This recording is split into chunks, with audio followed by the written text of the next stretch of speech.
Welcome to the Meg Egg gaming channel, where today we're going to do one of our first reviews, which is going to be, for many purposes, continued practice, just getting some recording techniques down and getting all the audio equipment set up properly, and it's given me a chance to return to writing something on a regular basis. Anyways, the first game is going to be one where you're going to have to rely on private servers to play, given the official servers are down. But regardless of that, it remains one of the most influential, if not greatest, MMORPGs of all time. And that is Asheron's Call.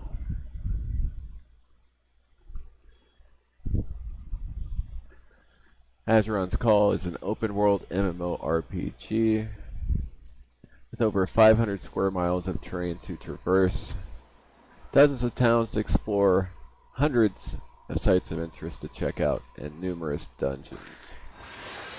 Simply auto-running from any given town will likely lead to discovery of something unique and interesting. Dareth, the world that you're in, is full of lore, including full-length texts on the history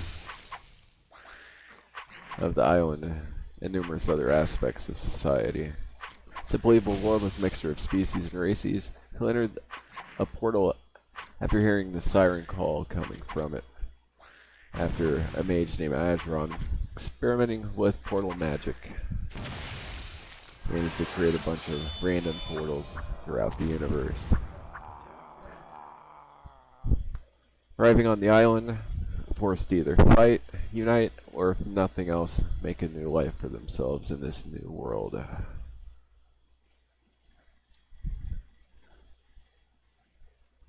Now, writing an objective review of this game is rather impossible for me, given that I have quite the attachment to it, given I played it frequently throughout my teenage years. I'll attempt to review this game as objectively as possible.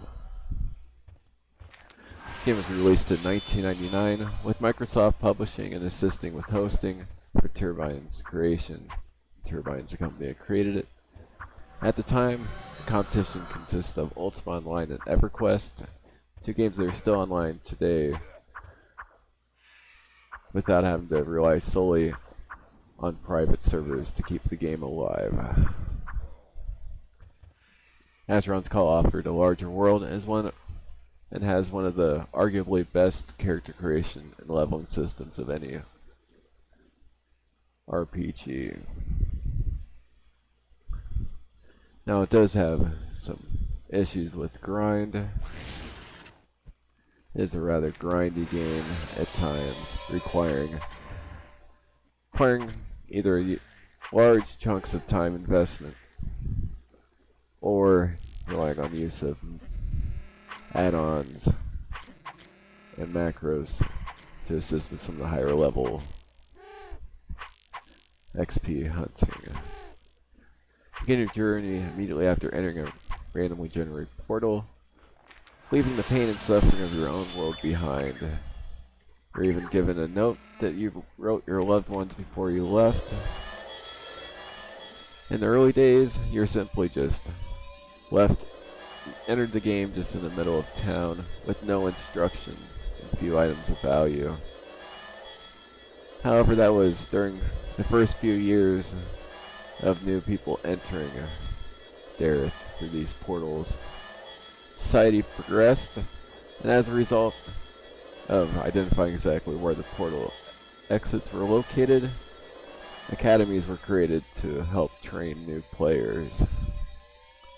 Now, this is an aspect of lore, but in actual gameplay, you enter the game and you get to go through a tutorial now.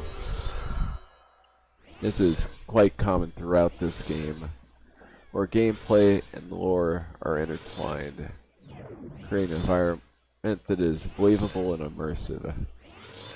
Character creation allows the flexibility to create any type of character without the restrictions of class-based systems.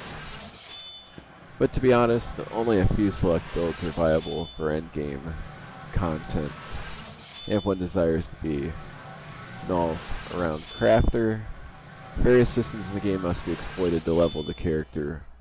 Either that, or the character must take on a combat profession, level, and then later on use one of two options to respec the character. The loot in the game is randomly generated. Now if you're watching the video, we'll take an example of a couple pieces in a moment. But anyway, with the specific item, you'll have numerous attributes. You have this, for example, with two stilettos, both multi-strike, both fire-ended. For this one, value, burden, skill. Yeah, value, burden, workmanship, damage, speed, attack, skill, melee defense. The wield requirement, the activation requirement, spellcraft, mana, all vary from another stiletto I have. It's also a heavy weapons, dagger type weapon. And one has magic defense bonus, while the other one doesn't even have that. And despite being fairly close in a lot of attributes, main one has a value of 4,800 pyreals, the currency in the game, while the other one has a value of 2,900.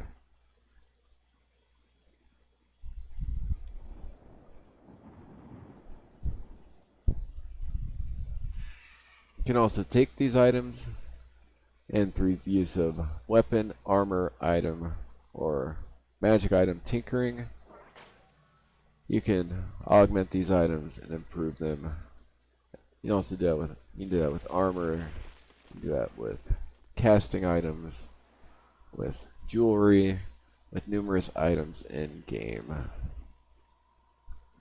Graphics are rather dated by today's standards, but playing with the graphical update of the mid-2000s makes this game look at least acceptable, given a bit of a retro feel.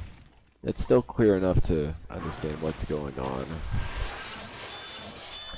The sound, on the other hand, while some are nostalgic for the sound given they played the game early on and they remember the sounds, for a new player, the sounds are rather repetitious and even rather annoying, with many of the sounds being overused. Combat system for its time is rather unique, with the ability to dodge projectiles, whether that's a magic spell, an arrow from a weapon, or a thrown item, creating a unique BP experience, and one that is still much more skill-based, or at least reflex-based, than many modern MMORPGs. The community has created numerous mods for the game, creating a game within a game. Many of the remaining players enjoy scripting events with mods as much as, if not more than, the base game itself. Community modders help increase the longevity of the game.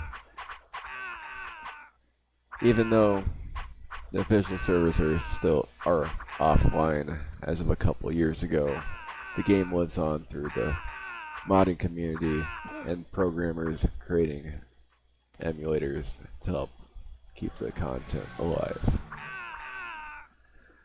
There are a lot of aspects of the Asheron's Call system that can be exploited. Often XP chains are exploited to help power level certain characters, and given that certain skills, an example is our crafting skills, don't provide XP like you get from hunting, you almost have to exploit that system to level up a trade mule or a crafter with any speed. You also have a lot of players that play with multiple accounts. I've seen people that played with up to 16 accounts simultaneously. And they use macros and scripts to So all these characters are following each other, be a part of one or two different fellowships, and they'll take over an entire hunting ground. Even with its flaws, it is an objectively important game in history, given its influence on numerous other future projects. One that especially shows influence is Darkfall, including the original Darkfall Online, and the Rise of Aegon and Unholy Wars projects. There's plenty of content in the game, offering thousands of hours of entertainment, whether you enjoy exploration, questing, hunting, dungeons, whatever it be, and whether you're playing by yourself or in a large guild. If you're able to look past the dated-looking repetitive sounds and the few bad apples in the community still that ruin the game experience for others, this game is a must-have. And it is one of the most supportive, positive communities I've been a part of in gaming, which is one of the reasons why the people that are the bad apples stick out so much. It can still be played on numerous servers that are private. Either one's running the AC emulator or GDLE. And if you want to check me out at some point, I occasionally play on the Relic Dawn and Cold Eve servers and have an account on the Reef Call one. Anyway, I was debating whether or not to give a numeric score for these reviews, given that no matter what system I use, if I give a game like this a 5 out of 5 or a 10 out of 10, I don't want people to believe it's perfect. So I guess we'll do it this way. We'll have 5 categories. We'll have the bottom of the barrel games. That'll include things like the worst of the worst games that are barely playable.